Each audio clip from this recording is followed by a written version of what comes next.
Cali X Boxing here. It is Wednesday. It is Wednesday, right? Is it Thursday? Oh, it's Thursday. I just did the math in my head. It's Thursday. On day 7 of the head cold from hell, man. I just cannot. I cannot. As you can probably hear, I cannot kick this head cold. It is just this is the most nagging and brutal head cold I've ever had in my life. Shout out to everybody coming through, and it looks like some of you are getting alerts. That's good. We checked the back office, and I'm getting very frustrated with YouTube, and I see who's getting alerts, who's not getting alerts, and how many people are coming here, and how long they're staying, and I also see how they're getting here, and they're getting here by doing some work, and that's why I need to make sure I try to get live around the same time every day so people will know, try to train the audience again, retrain the audience. Um, because seeing this phone call right when I go live. Because people are not getting alerts. I can see a small percentage are getting alerts, unfortunately. So it is what it is. I'm glad to see some of you are getting alerts because you pop up right away. Salute my guy Jesus M, Anthony Sanchez, Nando as always, Dynamite Tuco. I probably botched that one, butchered that one, but it's all good. My guy Wheelchair Man John, appreciate you coming through as always. What's up, fam? Hit the like coming in, everyone. Shout out my guy Edwin Castillo. We know boxing is a dying sport when the real fights are social media. Turn off the fans. I'm going to get to that in a minute. Everyone hit the like. What up, Calix? Hit the alert. Appreciate you. And yeah, y'all hit that like for me. As y'all come in, if y'all do one thing, hit that like. So we'll talk about the whole Teofimo, Bud Crawford spat and what I think about that and just the whole culture of social media. And look, man, I would get more excited about these spats if they led to actual fights, but more times than not, I'd say 98% of the time, these little spats just don't add up to anything. They don't compute to anything. There's no end game here other than, look, this all dies at some point. It's like, oh, yeah, get excited, get excited. This guy's going after that guy, and then this guy's jumping in the mix, and that guy's jumping in the mix on social media, Instagram, and all that stuff, and then nothing happens. It's all just, nothing happens. It's just a bunch of noise. No fights come from it. So we'll talk about that in a minute. And we'll talk about actual matchups and fights at the top of the show. Haney, Ryan, Raleighs are a joke. 140, just retire. Haney. And we'll see what happens with Haney. Did y'all see Haney over the weekend and Bill Haney and that whole spat with Bernard Hopkins? And Bill Haney is out there asking people, Mexican fans, is Ryan Garcia La Raza? Is he La Raza? You think Ryan Garcia is La Raza? Do you think he's La Raza? He's just asking these questions. But I had my spiel yesterday about Ryan Garcia. I wish he was a guy who wants the fights, but it's looking increasingly like he's a guy who wants the fame and wants the paydays. So we'll see how that plays out. Is he La Raza? Nando says no. Hopkins is destroying his legacy. It is what it is with B-Hop. B-Hop is who he is now, and he's always been that way. And he's gonna tell dudes, look, you want to handle business, let's go to the bathroom. Let's go to the bathroom. Let's go to the parking lot. And that's just how he is. And, I don't know what to make of that whole thing. As far as the matchups this weekend, I'm going to tell you all this right now. Until I see otherwise, I'm betting Beterbiev by knockout. And especially when I get it as close to where it is now, where it's minus 210, I'm hopping on it. I understand Callum Smith could be a tough cookie. I understand his only loss came to Canelo Alvarez, and then it was in a run where Canelo was knocking everybody out in the division, and Callum Smith went decision. But we're also looking at a new division here, and we're also looking at a guy who's also inactive. I think a guy who would get Beterbiev is a guy who, look, other than Joe Smith Jr. recently, guys have had success early on against Artur Beterbiev. And I think a guy who's going to have success against Beterbiev early in the fight is a guy who needs to be active and needs to be sharp. So we're talking about a guy now coming off a year and a half layoff as well. Beterbiev is a guy coming off of a 51-week layoff, something like that. So we have two inactive fighters here. And I trust Beterbiev, and I've seen enough data on Beterbiev to know he's going to show up and eventually get it going in the ring. The knock on Beterbiev has always been he hasn't been consistent in his activity. He often gets injured. He just hasn't been able to get it going twice a year throughout his career, and that's unfortunate. And that's why I have him lower in my pound-for-pound rankings. It's simply an activity thing. If he was more active, to me, he's a top 5, 6 pound-for-pound guy. But now he's on the lower end of that top 10, barely hanging on due to the inactivity. And what I love about the possible Beterbiev versus Bivol matchup at 175 is, I alluded to it yesterday, I started talking about it, is Beterbiev is a guy that when you look at betting and you look at betting odds, is death, taxes, Beterbiev knockout. If Beterbiev is going to win, if you're betting, you have enough data now, 19 fights, 19 knockouts. And you have it against top opposition in the division for the most part. So we look at Callum Smith, and I see more of the same. Although Callum Smith is a good fighter, and let me say this too, I alluded to this yesterday as well, but I want to reiterate this. We can't have it both ways. And the Canelo detractors love to have it both ways. We can, in one sense, say that Callum Smith is a guy who is just this ordinary pedestrian win for Canelo Alvarez. And I understand why that is, because when a Callum Smith isn't even a top 15 win for Canelo Alvarez. It's a resume thing. And they're comparing Canelo to Canelo, and they're comparing Canelo to all-time greats. And once again, you got to be honest about why you're doing that. But over here, Beterbiev beating Callum Smith, Beterbiev fighting Callum Smith. Callum Smith's a live dog, and Callum Smith's a tough fight. And we're doing this in a division north of 168. And Callum Smith's a tough fight. And it would be a great win for Beterbiev if he wins this fight. So we're wanting to have it both ways with Callum Smith. At the end of the day, it's both. Callum Smith, when he fought Canelo Alvarez, was tough. Callum Smith, when he's fighting Beterbiev, is tough. It's a tough opponent, and it's a good win for both guys. We got to keep it consistent in that. But ultimately, I think Callum Smith's inactivity here is going to hurt him.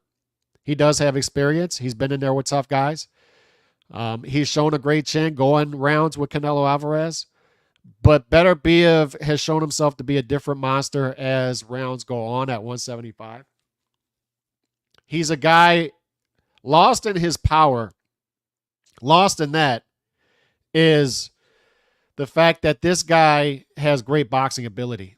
He sets up his punches. We've seen guys with power who can't set it up. They just simply can't set it up. Beterbiev can. He's one of those guys. He's just not a caveman type fighter. He's a guy who's fought amateur against Usyk and held his own.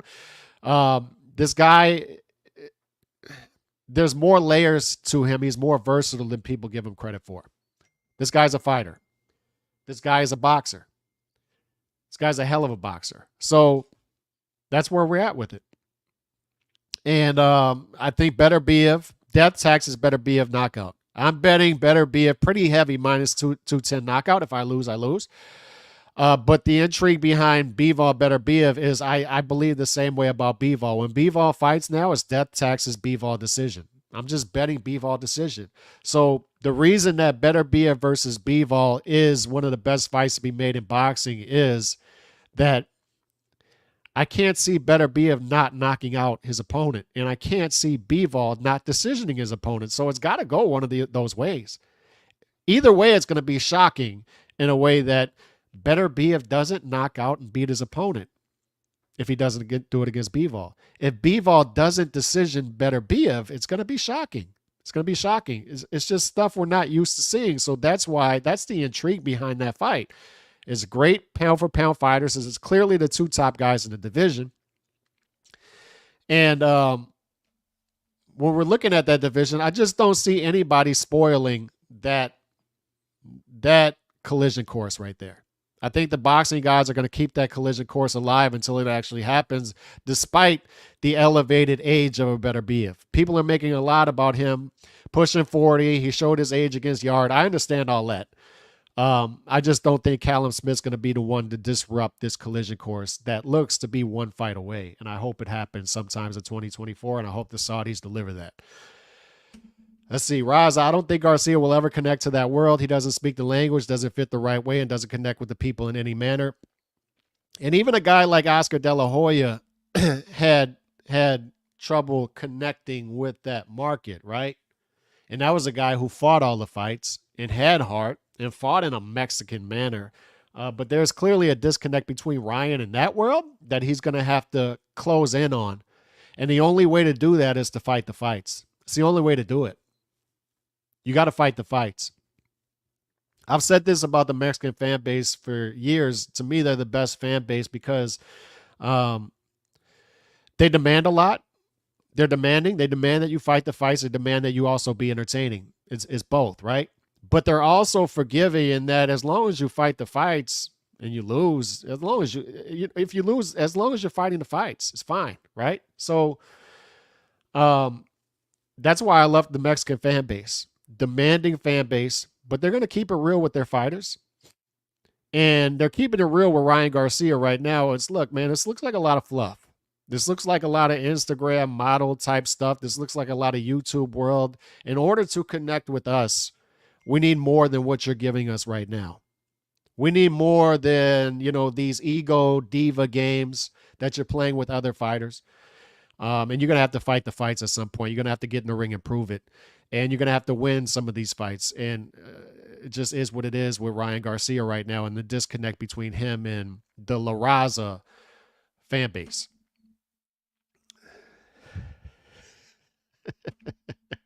Zepeda versus Maxie Hughes. You like? Solid and necessary step, in my opinion. I like it. I hope that fight comes off in March. And once again, we talked about yesterday how Golden Boy in the first quarter is going to have a good first quarter. They're going to have a very good first quarter. Munguia versus Ryder. I'm hearing rumblings of Jojo Diaz versus Kit Schofield. And Zepeda versus Maxie Hughes. I like it because it rewards Maxie Hughes for what should have been a victory against Kambosos. Kambosos is out there talking reckless, and good for him, right? He got the Teofimo win years ago, and he's still parlaying that into great things, to paydays. He's still online talking reckless, but he's going to parlay that into a Lomachenko payday. But Maxie Hughes was the deserving victory of that fight with Kambosos in the great state of Oklahoma. And I'm glad that Maxie Hughes is going to get a payday against Zepeda, a big fight against Zepeda, another shot against Zepeda, because this looks like an eliminator too. And I like that little, we talked about Lomachenko versus Kambosos. I don't like it on the surface. I don't need to see necessarily Lomachenko just fight another fight like that just to say he got a title again. I'd rather see Lomachenko versus Shakur. But what I said is I need a second fight from Lomachenko in 2024. If it's Kambosos in the front end and that's all we get in 2024, I'm out. We've talked about how fighters lose their fan bases that they built organically if they stop behaving like the fighter we fell in love with. That's why we're still attached to Canelo years later, even despite 2 losses. And that's what people miss about Canelo and his relationship with his fans. And the same thing with Lomachenko. Lomachenko is starting to show signs of a guy, and I understand the stuff is going on in Ukraine, stuff that's outside of him, right? External stuff that's stopping him from being as active. But if you're going to fight once per year, you got to hit a home run with him. Jermaine Ortiz in 2022, debatable decision, and that was your only fight. 2023, that's fine. You fight Devin Haney. Once again, debatable whether he won or lost. If Kambosos is going to be the only fight in 2024, I'm done. It's done. I don't need to see it anymore. But if there's something behind that, which it looks like here, if we get Lomachenko versus Zepeda later on in 2024, or Lomachenko against Shakur, but if they're starting to line this up, Lomachenko versus Zepeda, that type of collision course, then I'm all for it. Lomachenko versus Zepeda, good Lord. Good Lord.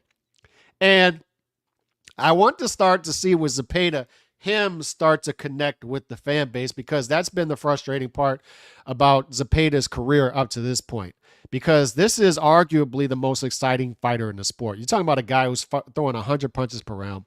He's looking to knock guys out. I call him the Mexican murder hornet because he just wants to sting, and punch. And whether he wins or loses, we're there. And I want to start to see them promote this guy that way and put him in harm's way, because it doesn't matter if he wins or loses the fight as long as he's fighting the fight. We're there. We just want to see the journey. We just want to see the fights. That's it. And when you have a Mexican fighter who has that style, he should be connecting and selling out, if not arenas, at least theaters. So keep Zepeda active. Put them in there in the fights if they present themselves. Put them where they belong. That guy could be fighting in LA every time out. And just move this guy smarter. But I love this fight. I like that Maxie Hughes is getting a shot, and Zepeda likely runs through him, and that's a name for Zepeda, and it's a move in the right direction to where he could possibly be the mandatory for Lomachenko when Lomachenko beats Kambosos. It's drained at 168. Possibly. I don't know. I like Callum. I think Callum's going to have success in this fight until he doesn't. I think the same Beterbiev story is going to play out. Beterbiev, much like Bivol, is a guy who sometimes in fights you watch him, and he's like, he looks heavy-handed, and then he starts to take over the fight, and he's a runaway freight train, and that's it.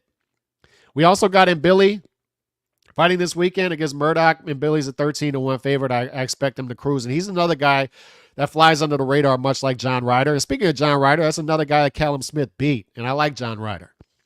I'm high on John Ryder. And Billy is one of those guys at 168 that just kind of flies under the radar and is a tough fighter. And I'll tell you who's in tough this weekend, and watch out for this fight. And if you're looking to play an upset, I don't think Callum Smith's the upset to play. It could happen. I wouldn't be shocked, but I think the upset to play is Saul Sanchez against Maloney. Maloney's a 4.5-1 favorite. Sanchez is not an easy out. This is a tough fight. This is a tough fight for the WBO in that weight class. Maloney's in tough this weekend, and Saul Sanchez can upset any plans that Maloney has in the future. That's one to look out for if you're looking for a possible upset. Shout out my guy Chauncey. Appreciate you running through. I don't know if it's going to be first round. We'll see. Possibly. Yeah, that fight is top 3 for me in boxing. Top 2 or 3. Let's see. Man, I'm so stuffed up. Apparently, Spence came out last night and confirmed the rib injury. He did. And I told y'all, man, it's raining excuses. Remember the Walmart commercial? The Walmart commercial, falling prices. We have falling excuses all over the place.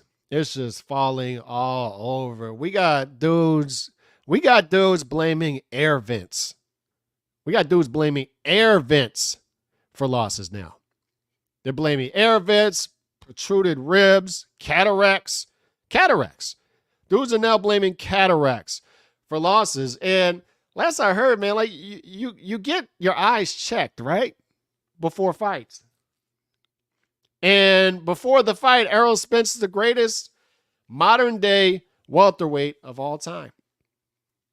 Great modern day welterweight. And has the greatest training camp of all time until he gets destroyed. And then all of a sudden we're doing slow-mo videos of protruded ribs. Did you see his rib poking out of his side right there? That's a protruded rib. Did he have a protruded rib before the fight? Did he? Because I thought he had the greatest training camp of all time. Look at the PTSD. Look at his slurred language. Look how slow he speaks now. Look at the daze in his eyes. They're saying this stuff after the fight, right? Before, his eyes looked great. His eyes look great. His motor skills and ability looked great before the fight. Great enough to destroy Terrence Crawford, who was having trouble blocking shots against Eurobum Avanesian. After the fight, protruded rib, cataracts, motor skills and issues, head trauma, all this stuff, slurred speech, all this stuff starts to come out. And what I'm saying is, can we see a fighter lose and not blame anything? Just say, yeah, he just beat me. He beat me. When are we going to fight again? And that's it.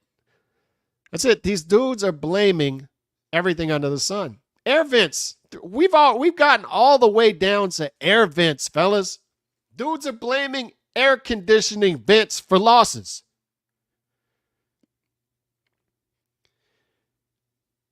Cataracts. Like an eye doctor who is examining this guy didn't see cataracts in his eyes before the fight. Is that what you're going to tell me? But now he couldn't see punches because of cataracts. Now he had a protruded rib. Nobody noticed this protruded rib until y'all dudes started to super slow-mo down the video and show a rib popping out of this dude's side. It's unreal. The excuses these guys come up with. Spence got to sell that rematch to suckers by any man. And I'm telling you, man, these guys are going to get this dude really hurt by this dude from Nebraska. And I'm telling you this while we're on the subject, because this really aggravates me. Rematch clauses. But they continue to waste people's time.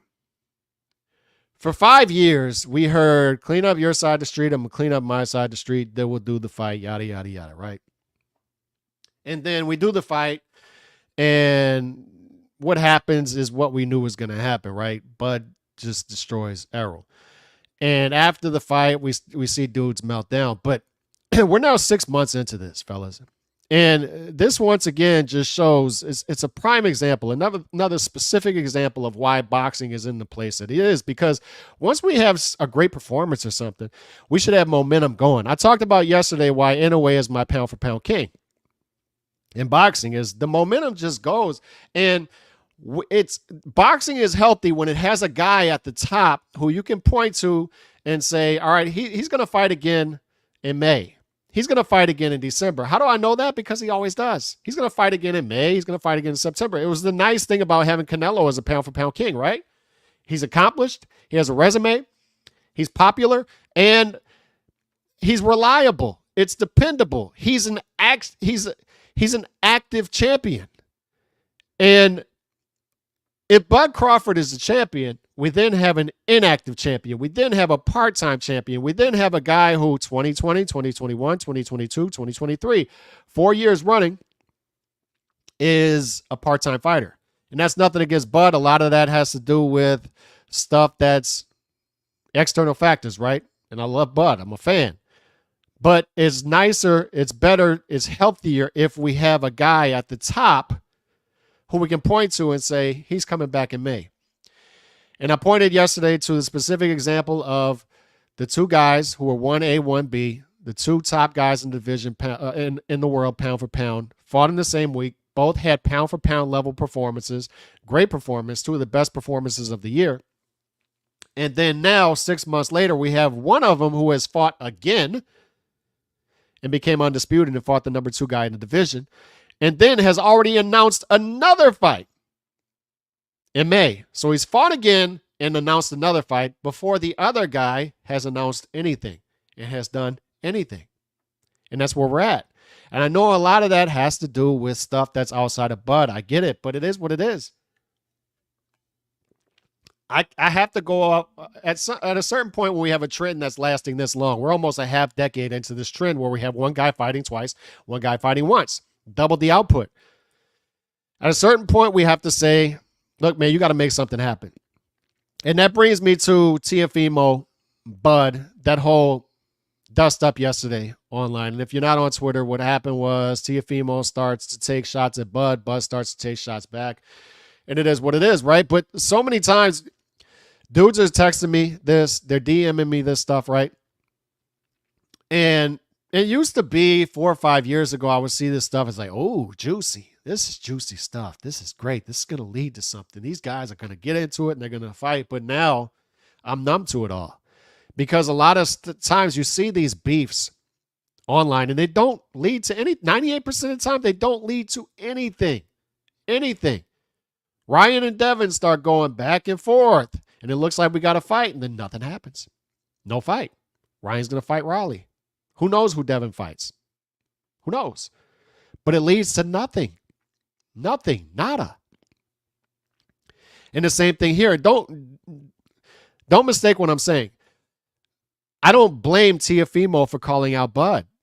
I like stuff like that. Call him out. We want to see people call out fighters specifically. I want fighters to call out specific names. Name them. I want to fight the top guys. Okay, who? Specifically, who do you want to fight? So Teofimo, 135 becomes lineal champ. 140 becomes lineal champ. Good for him. Beautiful. And now he's going to call out the lineal champ at 147. Good for him. Good. But do you expect that to really happen? You expect this to lead to anything? We got Jermaine Ortiz fight coming up next month. And I would welcome with open arms Teofimo or Bud versus Teofimo. I'd welcome it. And Teofimo would actually do better against Bud than Errol Spence. He's a more athletic fighter. He's a more slippery fighter. He's a more diverse, versatile fighter. He's just athletic, very athletic, explosive fighter. And I think moving up and fighting Bud, I think he'd have more success than anybody on that 9-10 fight run for Bud at welterweight. I do. I believe that. I would be very intrigued by that fight. I just don't expect it to lead anything because I've been numb to this whole online beef leading to actual fights because it just doesn't. It doesn't go anywhere. And in the boxing world, people seem to be more drawn now. That's the frustrating part to online beefs than actual fights. Actual fights that are taking place. This stuff, when it does finally develop, it takes way too long to develop. It's all part of this frustrating process in boxing. Look at Frank Martin, for example. When's Frank Martin going to fight? Who's he going to fight? What's going on with Frank Martin? Nothing. You turned down $1 million payday for a guy who ended up being one-armed in Shakur Stevenson. Could have been an opportunity that De Los Santos jumps on.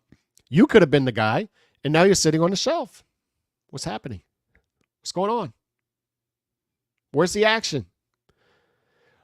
We like the fighters who bring the action, and this is and once again, I'm going to get myself in trouble with my allies, my Bud Crawford allies, but this needs to be said. It needs to be said, and I'm going into slippery stuff here because it'll disturb alliances, but we've talked about for half a decade how we have a welterweight division, right, where the two top guys in that division aren't fighting each other. They're just not fighting each other, right?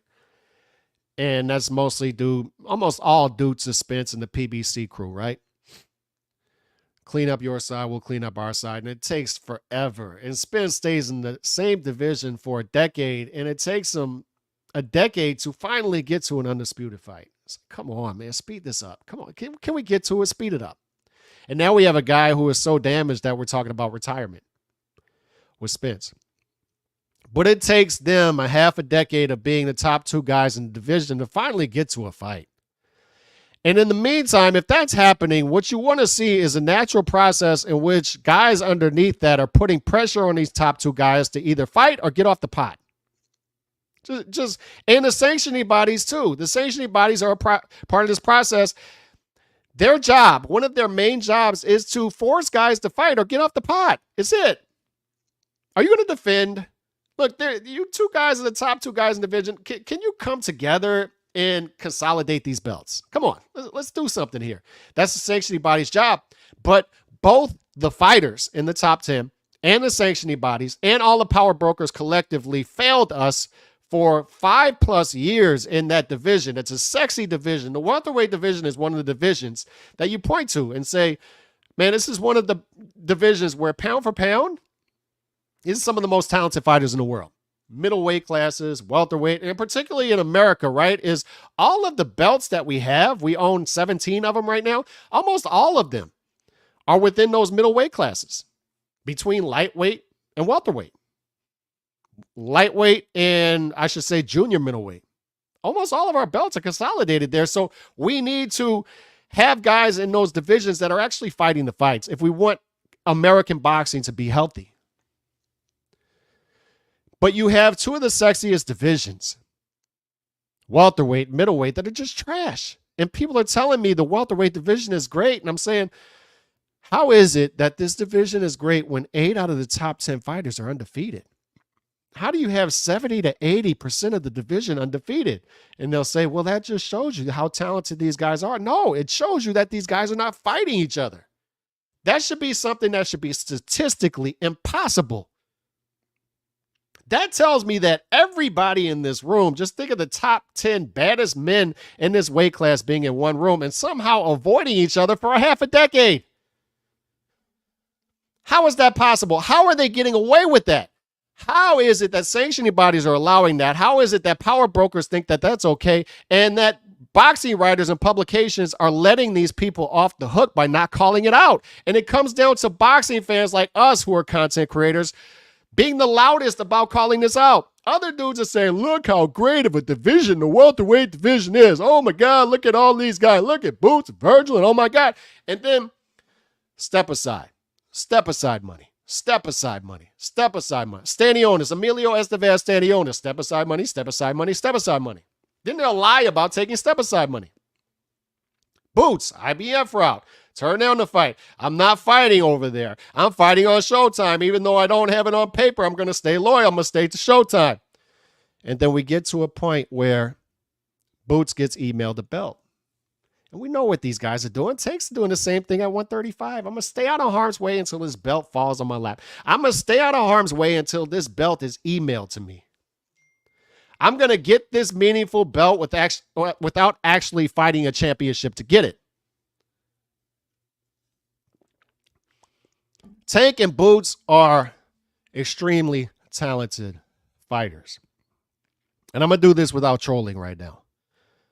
So we like to troll that crew because they're thin-skinned, right? But let's just be honest about this, man. We like Boots' talent. We like Tank's talent. But at a certain point, man, when you're looking at 17, 18 years collectively between these two guys as pro, and you look at these resumes, you're like, good Lord, these are two chronically mismanaged and mispromoted fighters. These are fan bases that are just letting these fighters off the hook. Man, you can like whoever you want for whatever you want. Nobody's going after that. You like the fighter because they're from your area, same skin color, same nationality. All that's fair game, and nobody's taking that away from you. But at some point, man, you got to keep it real. At some point, instead of going after the people who are being critical because nothing is happening, you have to start to tell the fighters, go after the fighters. Don't come after us. We bring this stuff up and say, guys, like y'all need to fight somebody. Go to them and say, you know what? I think they're right, man. I like you. I like what's going on. We'll continue to support you, but you need to fight the fights now. We need to see something. We need to see something. Look at Isak Cruz right now. Good Lord. All 4'11" of them. Isak out there. Isak goes to fights. He goes to other people's fights in pure PBC fashion and just starts to do dust-ups, right? And he walks out there and he has a collar around him like he's a real-life pit bull. He's just walking around like this, right? All 4'11" of them, looking like he's at the end of the yellow brick road at Oz, right? He's just walking around. All 4'11" of pit bull, right? And he just acts like he's above it. He acts like he's above this guy. He's above that guy. And then I remember when there was talks about Ryan fighting him, and he acts like he's above that fight. No, Ryan had a shot, and he's not. And then now I see him online yesterday, and his team is saying, we want to fight Ryan in April. So what that tells me, if I'm reading between the lines, is either there's some public stuff going on or private stuff going on, so publicly they want to use that as leverage in possible Tank negotiations for a rematch, or the Tank fight's not happening, so now they're playing the field, right? But Pitbull is a guy who, he's another fun fighter, right? And he's another fighter that you say, if he loses, so what? As long as that guy is bringing it in the ring, that's fine. But they're promoting and they're carrying his career like he's this great pound-for-pound fighter, and that's how they're marketing in him. And it's not landing with the public. It's not landing with people like me. And D-Style, guys like him, and shout out to D-Style. You know, it's all love. We're all family here, so we could speak publicly about this. But a D style will say you just don't like Isak because you want to bring down Tank's resume. And that's not what this is. It's not what this is. What I'm saying is he's one of these guys that is being mismanaged. Just fight the guy in fights. Just put him in fights. If he loses, so what? Just put him in fights. Shakur wanted to fight him. Can't do that one. We're above it. Ryan wanted to fight him at one point. Can't do that. We're above it. Really, you're above a Ryan fight. And really what it is keep this guy safe. Keep him in a nice little bubble until we can do a Tank rematch. And there's no need to do that. There's no need to keep a Pitbull Cruz in bubble wrap for what? He's got a nice built-in fan base, a fun style. Fight the guy. To hell with it. And instead, they're keeping this dude in bubble wrap for what? So he can rematch Tank? The hell is that? This dude is going to be living off of that Tank loss forever. He's going to try to parlay that into God only knows what. He's been living off that loss forever. And he will continue to live off that loss. But dudes need to mix it up. Yeah, I love it. I would love to see that fight. It's a fight of the year candidate. Make it, but they're not. They're going to keep this dude bubble wrapped up. For what? For what?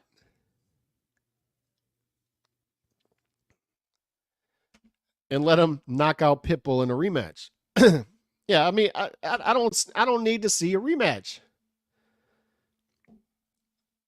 What I want to see is Tank fight top fighters, and then Pitbull go over there, and then fight exciting fights and fun fights. And if he wins those, and if we organically get rematch, then fine. But right now, you have several fights that the market would rather see than Tank versus Pitbull 2, and they're not going to give it to us. They're not going to give it to us. And I'm supposed to sit over here and be okay with that.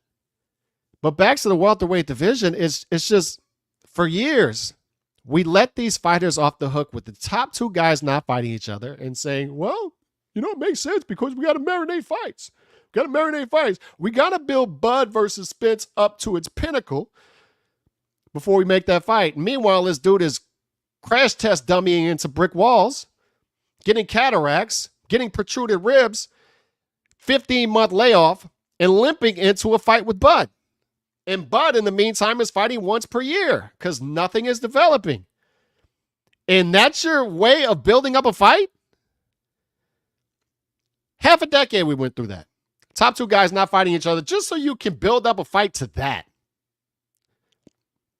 And in the meantime, everybody else is supposed to be working to make sure that does not happen. The power brokers are supposed to be, instead of marinating fights, they're supposed to be making sure that these guys get in the ring with each other, the top two guys fight. But they're not doing that. They're actively working against that. And in the meantime, the people who are supposed to be holding them accountable for that, sanctioning bodies, boxing publications, writers, they're fine with it. And then the fighters underneath, instead of putting pressure on these fighters, the Boots Ennises, the Stanioneses, let's throw Virgil in there, are not putting pressure on these guys when it comes to sanctioning bodies and petitioning the sanctioning bodies to get these fights, and they're taking step-aside money and going different routes, IBF routes, etc., etc. And if you can't do that, if you can't even do that, then at least fight each other. And I'm being told by boxing fans and content creators, and I'm friends with some of these dudes. I do podcasts with some of these dudes, and they're telling me, no, man, Virgil, look, if Bud and Errol aren't going to fight each other, I'm fine with it. Virgil and Boots, it doesn't make sense for them to fight each other if Errol and Bud are going to fight each other. And I'm just sitting here like, okay, what do we do then? Do we just sit back here and be okay with 70% of the division being undefeated because none of them fight each other? Sometimes I feel like I'm living in the Twilight Zone because it affects even the good content creators. It's like, no, dude, no, actually, no. I'm not okay with that. And actually, no, I feel like I'm in the Twilight Zone now because this shouldn't be a take that you have. There is stuff that's debatable that we can debate, but one thing that is not debatable is Bud and Virgil, or Boots and Virgil, should be fighting each other if they can't get the Errol and Bud fight. Boxing is littered with examples of early guys in their early 20s fighting tough fights against each other, undefeated, early on in their careers. And now we can't do it? Why? Why can't we do it? Why not? Why? Because you've been brainwashed to think that these guys now have to be in their 30s before they get into big fights. Now it's okay for Frank Martin to sit back and turn down $1 million paydays in tough fights because he's 29 and it's young. 29 is young. 29 is a new 49. Or 29 is a new 19. I'm sorry. 29 is a new 19. He's young. And I'm supposed to be emotionally invested in these guys. Like, sorry, no. I'm supposed to get emotionally invested in Boots Ennis when he's saying stuff like, not the right time to make that fight. I need to stay with Showtime even though I don't have a contract with him. I want to show loyalty. And then he's fighting on undercards. And he's fighting once per year for a round and a half. And okay, and I'm like, I'm just sitting here. Supposed to be fine with this? Looks great. I'm with you. He looks great. I'm with you. Tank, I'm with you. He looks great. But we're now 10 years into this guy's career. 7 years into this guy's career. Beterbiev, we're now 9 years into his career. Finally, with Beterbiev, stuff starts to pop off, and that's good. Now we're there, right? We're there now. But for the love of God, man, like, I need y'all to understand how stupid that whole period was, where you had, like, we need to really focus in on this and lock in on this. If you take one thing from today, that whole period of 5 years there where you had the top two guys in the welterweight division not fighting each other, and then you had the sanctioning bodies and publications not putting pressure on these guys to fight each other and explaining it away.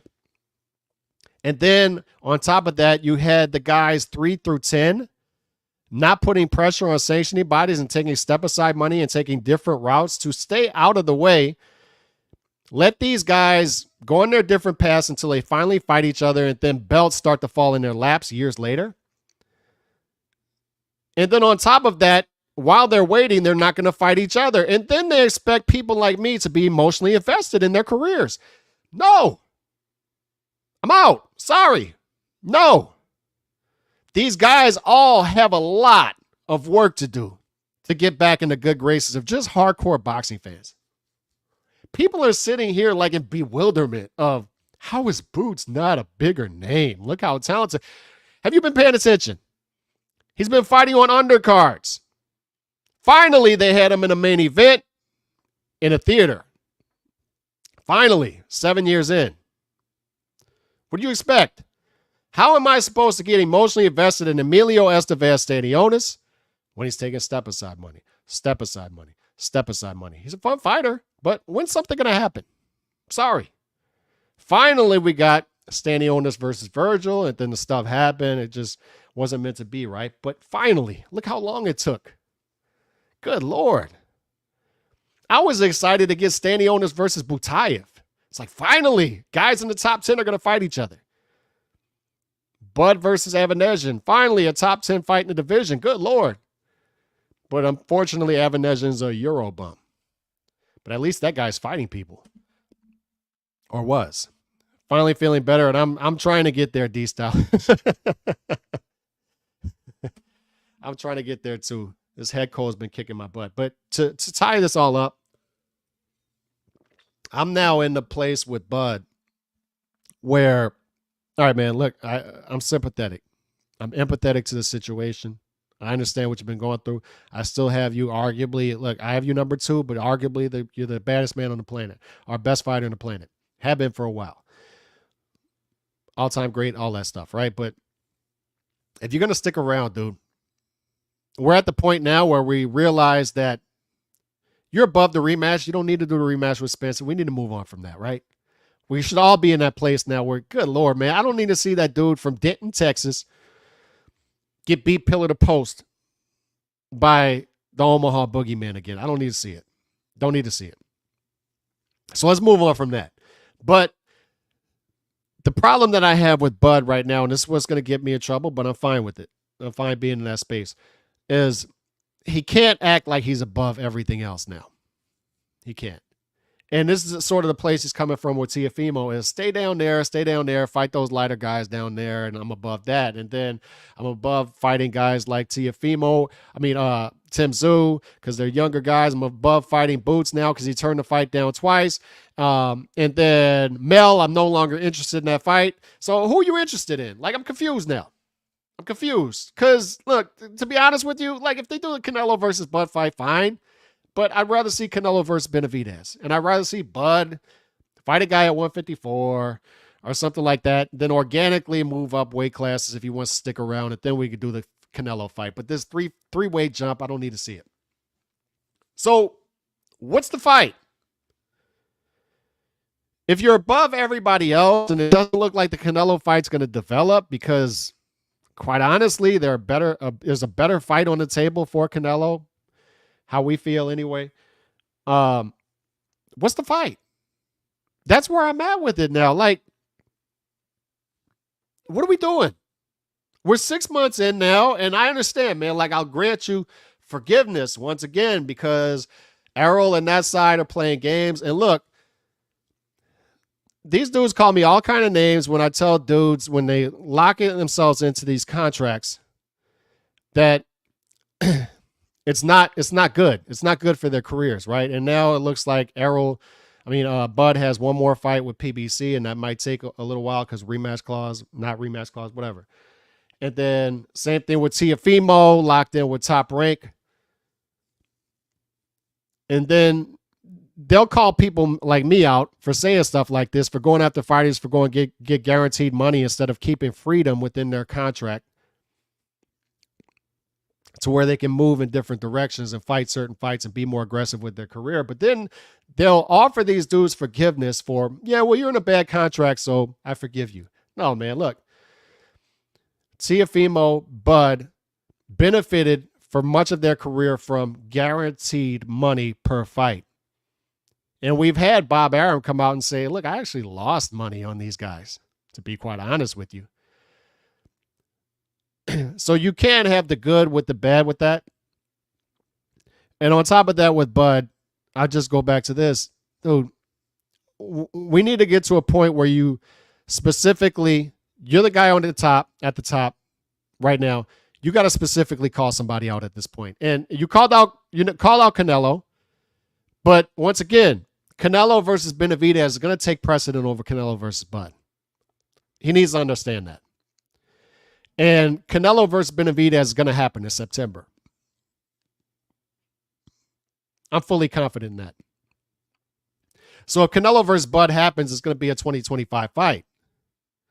Unless a surprise happens. So what's the move? We can't just for month after month after month, we get into these little squabbles online and a fighter calls them out. A Boots Ennis, a Teofimo, a Mel, a Tim Tszyu, whoever. And he says, I'm above those guys. I'm above that. I'm above that. All right, so who are you not above? Where are we at? Where are we now? Where are we? At a certain point in time, Bud's going to have to come out and say, all right, I want to fight this fight. I want to fight this guy. And it has to be somebody other than Canelo, because that fight, I'm just telling you, it's not going to develop in 2024. And if it does, we'll go from there. But right now, it doesn't look like it's developing. So, Bud, I've been a fan for 10 years. So once again, to be emotionally invested, you got to continue to behave like that fighter. And he continues to be ducked, but now he has guys specifically calling him out. He didn't have that before. He didn't have that in years before. He didn't have guys online calling him out for fights. He didn't have that before. He had guys going IBF route. He had guys turning down fights. He had guys saying, go to the other side of the street. Now we have something different. Now we have an environment in which guys are saying, I'll fight that fight. And maybe it's cap. Maybe it's online cap. Maybe it's just clout chasing by Teofimo to sell his fight with Jermaine Ortiz. It could be. Could be. But once again, call their bluff. Say, all right, let's do the fight. You beat Jermaine Ortiz. I'm going to be at the Jermaine Ortiz fight. I'll be front row watching. I'll call you out after. Let's see if you have the same energy. Let's do the fight. That's the type of stuff I want to see. Boots, look, Boots, I'll fight you, but I'm not willing to stay down to 147. My new weight class, 154. Are you willing to move up to 154 to fight the fight? I'm the king. I call the shots. You move up to 154. We got to fight. That's the type of stuff I want to start seeing from Bud. Because this right here, I get it. I understand his frustration with guys ducking him for years, and now we got different energy. I get it. I sympathize with that, but we still need movement now. We need it. We need movement from Bud. We need Bud to say, look, man, y'all calling me out? Let's do it. Let's do it. Bet. Let's do it. Let's fight the fights. We need Bud to specifically now call out one of these guys and go after one of these guys and fight a fight. That's just where we're at. That's where we're at. On that note, man, go and get some Robitussin. I'm out. Peace. God bless.